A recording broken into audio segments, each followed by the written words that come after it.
Hey guys, I'm sure you're excited to get Boomer back this week. He is probably going to be so excited to come home.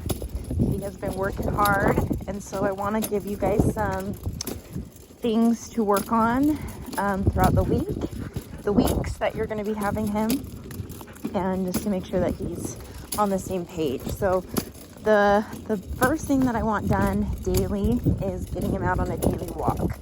This is your time to get used to the e-collar training, just what it looks like.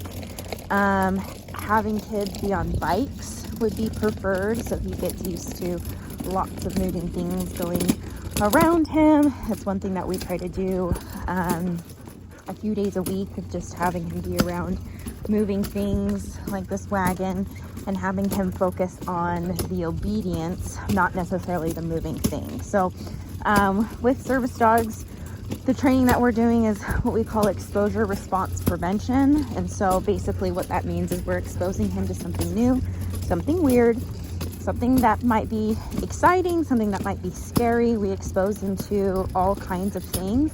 And then the response prevention part is where we come in and we're working on heeling, sitting, downing. So McKay, when we get up to this little cul-de-sac, go in the middle of the road. So I'll show you some things that we're gonna, kind of what that looks like. So he's exposed to things every day that are different, and we use the obedience to combat any kind of stress or excitement, because sometimes it can look like both. Sometimes we can get excitement, like kids in the neighborhood coming up and saying hi. And so we're working on obedience to control how he handles all situations. So he's not excitedly jumping on people.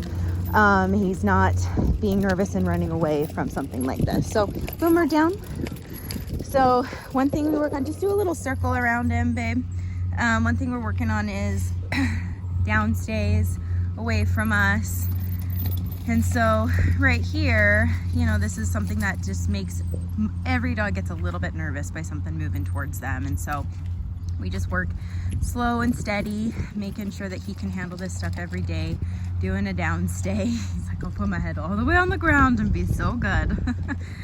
Good job, buddy. Yeah, so if he were to break this down due to excitement and or fear, I would come in and I would correct him and make him go back to that exact same spot. So that's where the response prevention comes in, is nope, I know that was weird, it was different, doesn't matter, you still have to do this.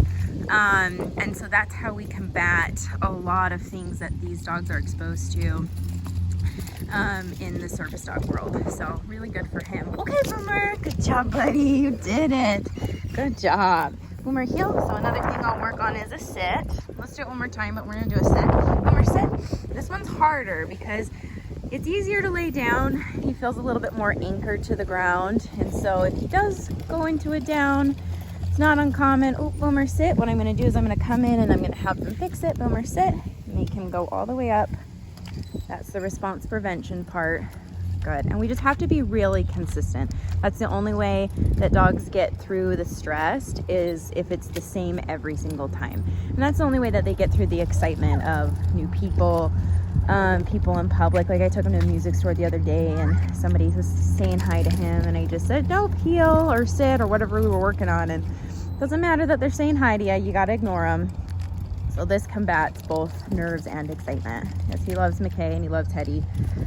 Good job. Okay, Booms. Good job, buddy. Good boy. Good.